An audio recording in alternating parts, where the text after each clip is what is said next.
France is the gastronomic capital of the world, but not everybody has the same tastes. And the obvious question when we're talking about the letter V is vegan, especially vegan Paris. That's today's topic. I'm going to talk to Amanda Bankert, who has written a double V book, Voilà Vegan, and who runs the Boneshaker Donut shop in the 2nd arrondissement. She's a friend of the show, and you're going to hear me talking to her in her bakery. This is the Earful Tower podcast. My name is Oliver G, and you're listening to the AB season, where V is for vegan. But first, some music from Press Maxon.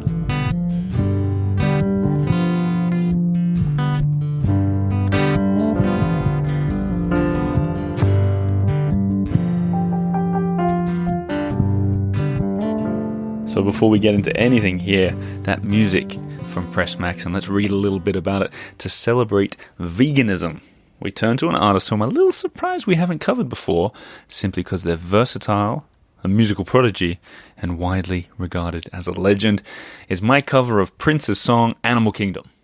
My version doesn't include the sound effects such as waves crashing on the beach or the chirping of dolphins, but I hope the soul of the song is still intact. My favorite line is, "We're all members of the animal kingdom." Enjoy. Let's hear a little bit more of that before we get to Amanda.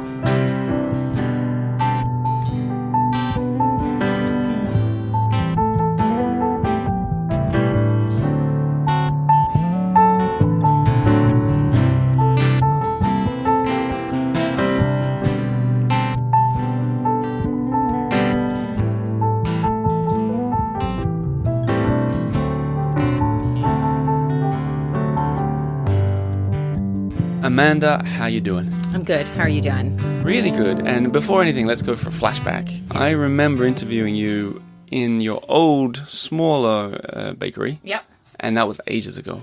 Yeah, we've been in a new location for about 2 years, Right. Across the street. So we just moved right across the street. But yeah, the old place where we were for 6 years was 8 meters squared downstairs and just about the same, maybe a little less upstairs. Do you remember the interview we sat? I remember sitting, we had a coffee, we sat along the edge. I think the shop was open to people and they were coming in behind. Yeah. Do you remember? Yes, I do. Yeah, we had like a little stool. I think we had 2 stools and we were in the 2 stools. Yes. And then since then, we've done a bunch of stuff, including fairly recently walking, I'd like to say one end of the Kool-Aid vat to the other. Yeah, I think that's accurate. Although I know it goes all the way to V is for Vincent. Right, exactly. We didn't make it that far. No, but we did a good job, I'd say, yeah. And I'll link to that YouTube video below in the show notes, but that's not what today's about. Today is about vegan, and you're a vegan of 4 years, as I understand. Yeah, 4.5. Yeah. Do you have, is it the way, like I'm not vegan, so I might ask some stupid questions, as usual. There's no such thing as a stupid question. Give me a chance. But is there a day where you're like, today, like, you know, when people stop drinking alcohol and they're like, I've been clean since this day or whatever. Is that how it works with veganism? I don't know. In my particular case, I'd been vegetarian off and on since I was a kid. So I first stopped eating beef when I was 8. And then I got into professional cooking.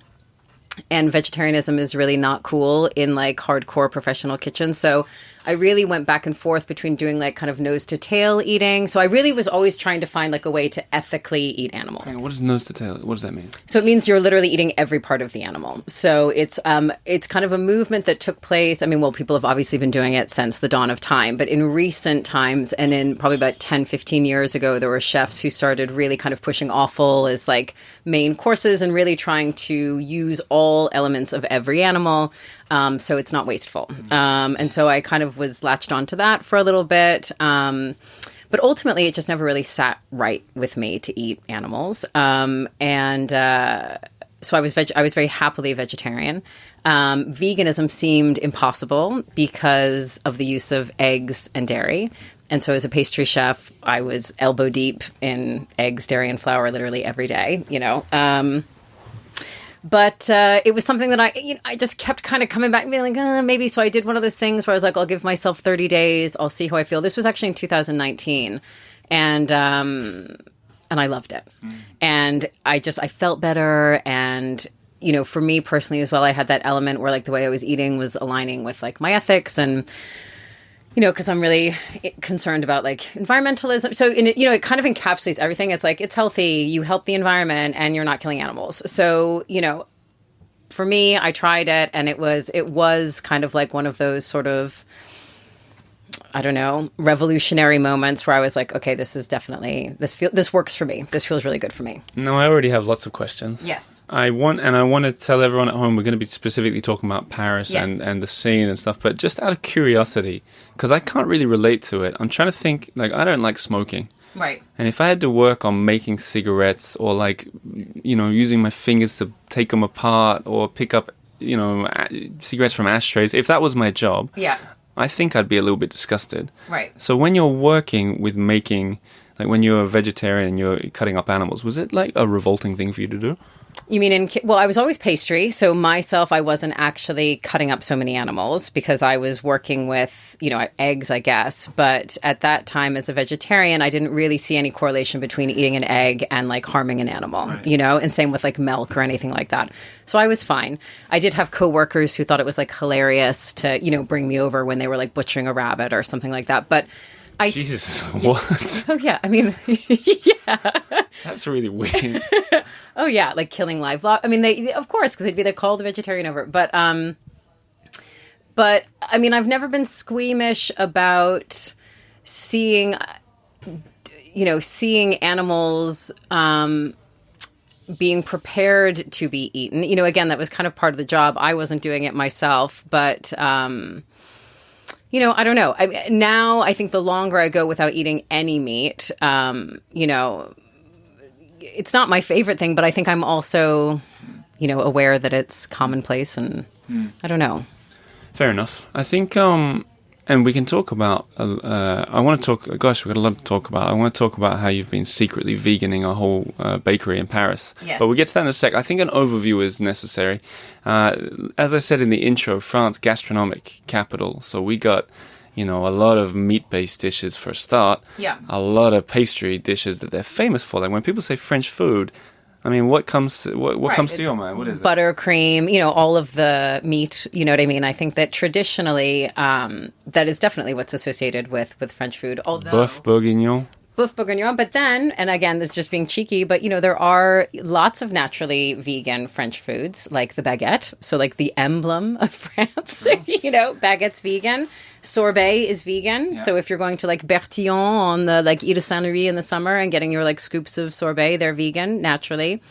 So I mean, yes, but traditionally the cuisine is probably quite dairy and meat heavy, but there are exceptions, Right. And that's, you mentioned Bertillon. That's a cool example. But what about in like Paris as a whole? I bet it's changed an awful lot just in 4 years for vegan. I remember when I started the Eiffel Tower, even before when I was here as a journalist, it was almost like speakeasies. When people talk about speakeasy bars, they're like, oh, there's a vegan place that's opened up here. Like, where is it? Let's go find it. Right.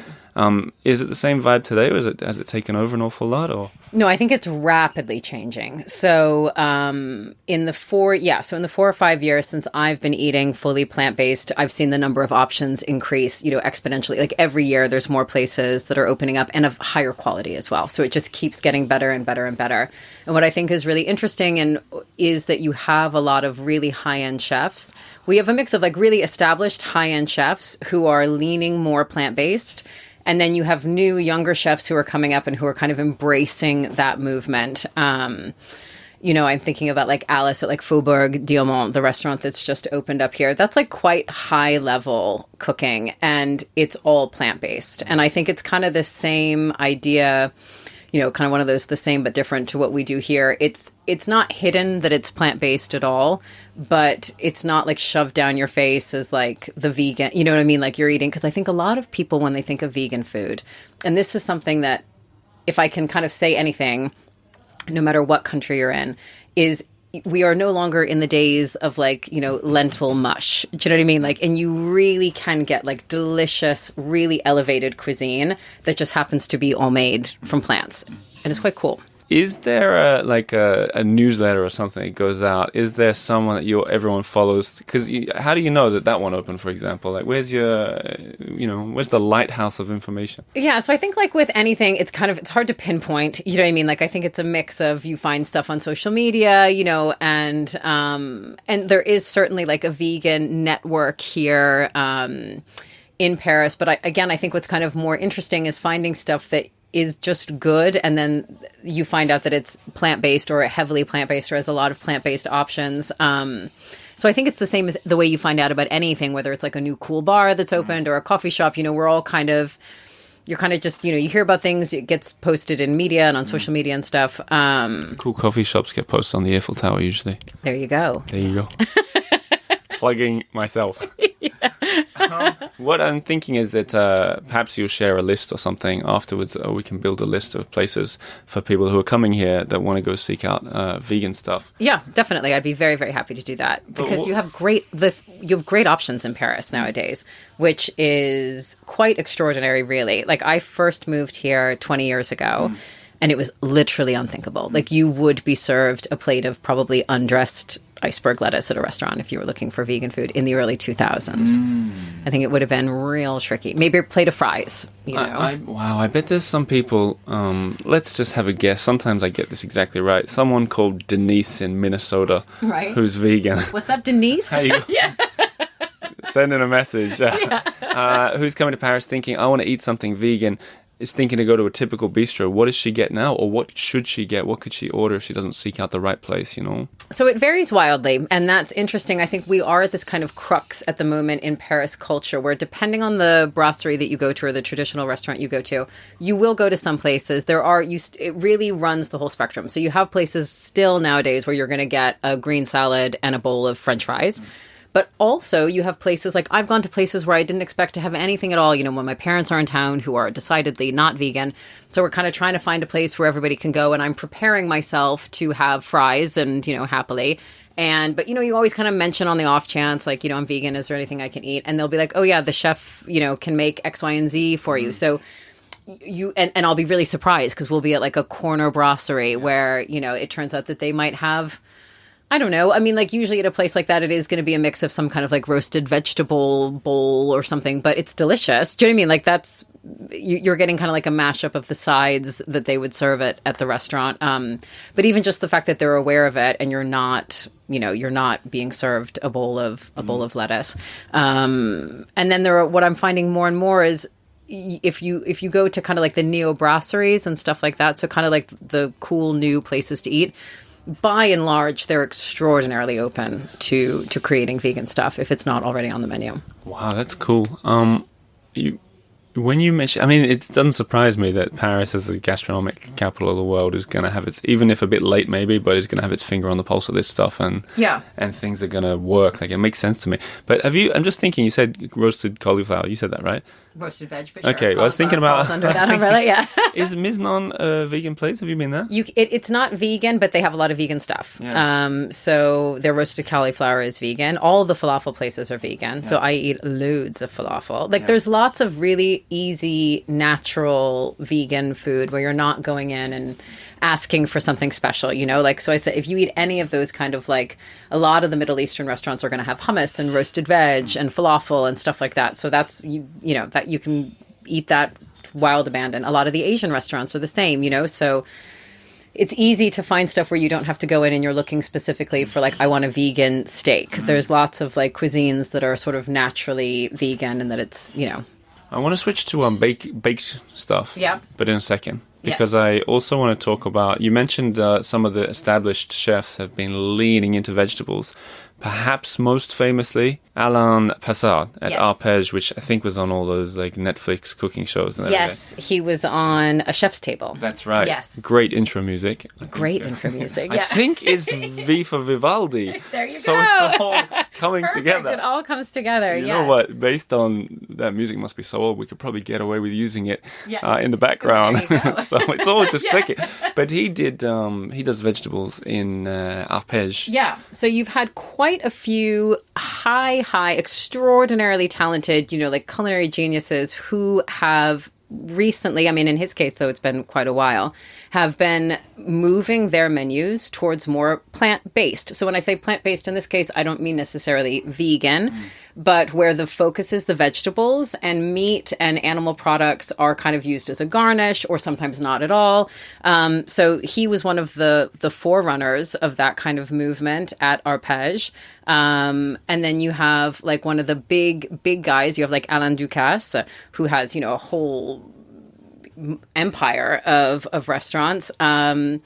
And he had a pop-up, and he really has kind of embraced a lot of veganism. He had a pop-up vegan burger bar in Bastille that I went to last year, that he took over one of those news kiosks temporarily. What? When was this? Last year.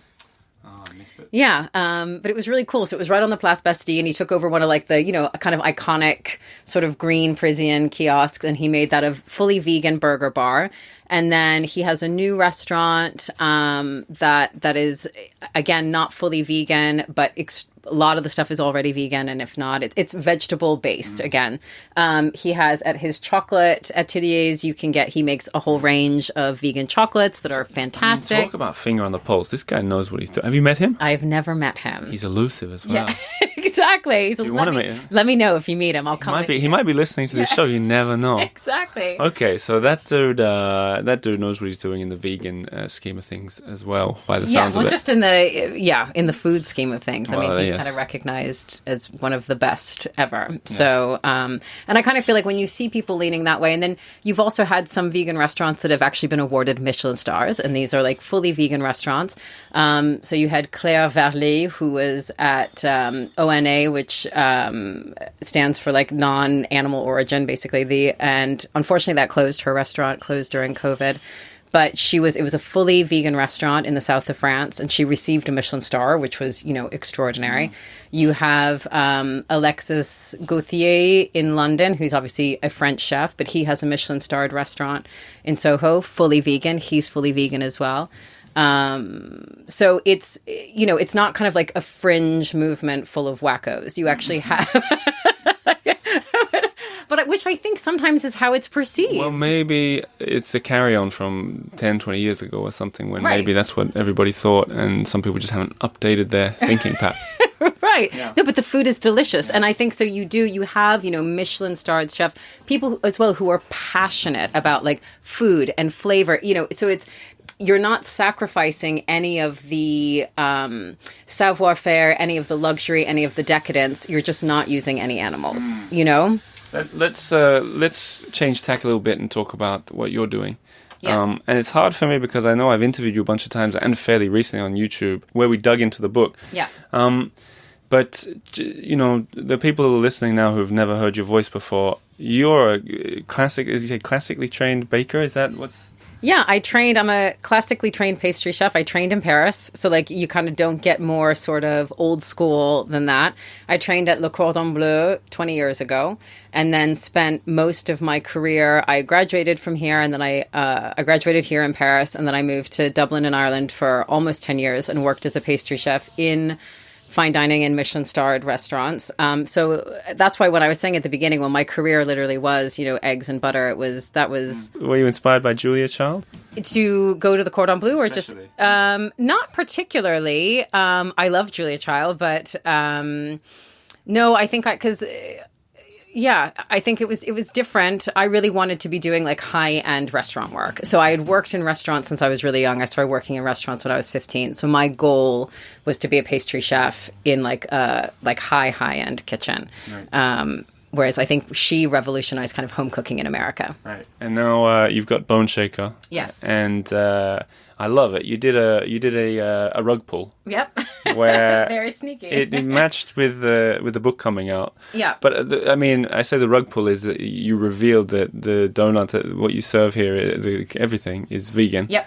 But you hadn't made a song and dance about it. No. Why not? Because I wanted to, for kind of the same reason that I was saying earlier, I'm aware that people have, myself included before I went vegan, have a, preconceived notion that vegan food is going to be less flavorful, the texture is going to be weird, it's not going to be as good as quote unquote the real thing. So for me, what started as an experiment, so when I went vegan, I was like, I don't want to sacrifice, I love food, it's my career, it's also my passion. I wasn't willing to sacrifice the thing that I love most, that just seemed so sad to me. So I thought instead I'll find a way to to make it as good. And so what I did is recipe by recipe, I, tested and developed until I was sure that the version I'd come up with using plant-based ingredients tasted the same as the recipe, because the bakery was 5 years old at the time when I started switching recipes. So we had clients who knew what they liked, who came all the time. We had like a firm menu that people were very familiar with. And then I decided, I want to change everything vegan. But I didn't want to disappoint people. I didn't want to alienate people. So I thought the only way, and I didn't want my quality to suffer. So I thought the only way to do this is to show people that you can make pastry that tastes the same. And I realized it kind of became sort of as a social experiment. Well, I was like, well, what happens if I just don't say anything? And so kind of recipe by recipe, I would switch out my new vegan version with, or I'd put my new vegan version in replacement of what we'd been selling. And I would kind of wait to see if we had, because also, as you're aware, Parisians aren't shy in telling you if they don't like something or, if they think it tastes different or weird. Like, did it happen? No, it never happened. It never happened. It never happened. Do you know what it might, you know what it reminds me of a little bit? Sometimes when people hear that I have an accent, they say, where are you from? And I say, guess. I like to see what they come up with. They never guess Australian because I got a soft version of the accent. And then when I say, no, it's actually Australian, they go, I knew it. Right. And I wonder. Oh, yeah, we did get that. Yeah. 100%. That doesn't count. Right. Guess what? You didn't know. Right. And which sometimes would almost kind of prove my point, though, in a way, because people would be like, oh, it goes both ways. Sometimes people will be like, oh, that's incredible. Like, I never would have known. That's amazing. Then you have other people who are like, they're like, oh, yeah, I thought it tasted weird. And you're like, no, you didn't. Yeah. You don't say it, though. Right. No, of course you don't say it. You just go, okay. Yeah, well done. Yeah. Interesting. And so along with that announcement comes the book, Voilà Vegan. Yes. Double V, which is, yeah, we're just nailing everything this episode. It's a collection of recipes, but it's also, it's got some tales from your time in baking and cooking and stuff. What's the, how's it, firstly, this is your first book. Yeah, it's my first book. How's it feel? It feels awesome. Yeah, it feels really cool. It's just August it came out, right? It came out end of August 22nd. And yeah, it's a mix of kind of showing all these techniques that I used to make the pastries that taste the same as the traditional versions. And then mixed in, my time at the Cordon Bleu, my time living in Ireland, kind of just funny stories from working in these like high-end kitchens, funny stories of being like a single mom in a foreign country and navigating how that goes, and, just ridiculous situations that I managed to get myself into. Is there also, I think I got the first. Did I get the first? You got the first copy did ever. I really? Yeah, you 100% did. Yes. And then what did I do with it? Did I share it, or did I just keep it at home, or is that when we did the YouTube video? That's when we did. No, you came in before. Didn't I give it to you before? Yeah, I came knocked on the door and I saw the boxes arrive. Yeah. Talk a finger on the pulse. Exactly. This guy right here. Finger on the pulse. You got the first one because I remember you being so excited where you were like, really? Is this the first one? I was like, da-da-da, it's go. for you. So the book, what's the reaction been? Has it been people that have, is it vegans finding their Bible? Is it people your customers in here who want to hear the behind the scenes story? Or I think it's a little bit of, I'd love to think that it was vegans finding their Bible. I don't know that yet, but what a review that would be. I know. Can you imagine? Yeah. Let's get that out there, guys.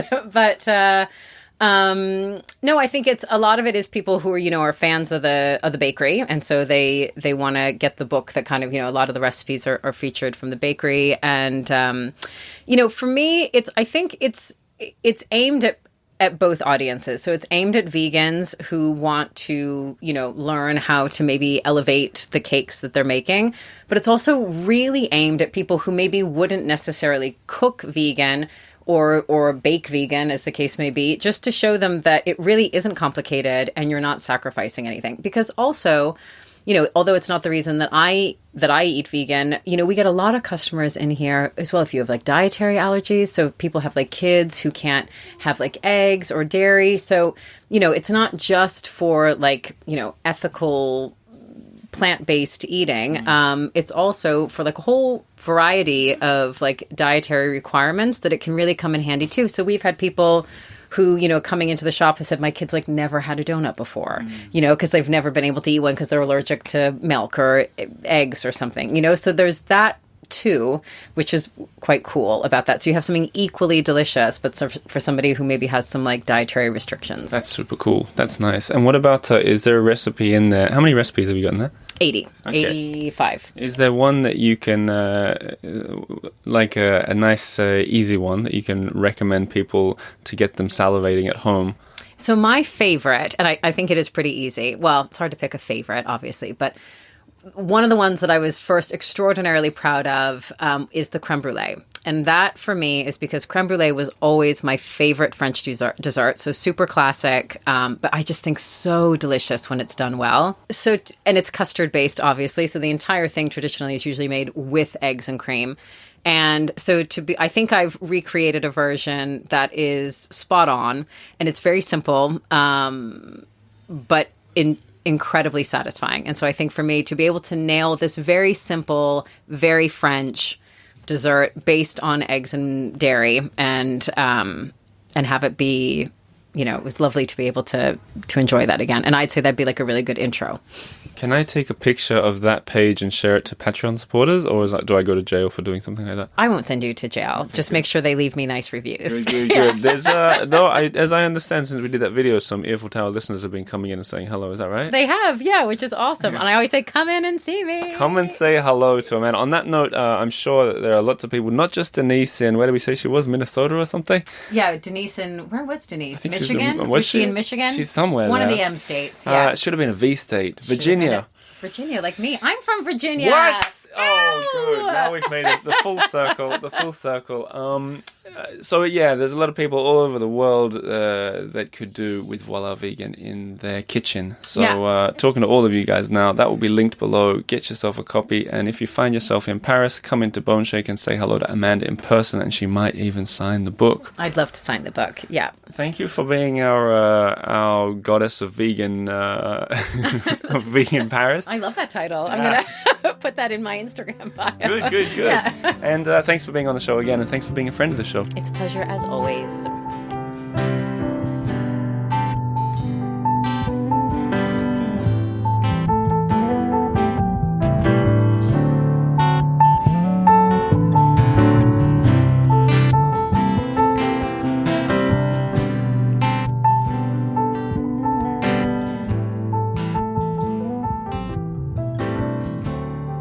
So there you have it. That was Amanda Bankert from Boneshaker Donuts. Her book, Voilà Vegan. I'll put a link to Amazon below so you can buy it easily and quickly, probably.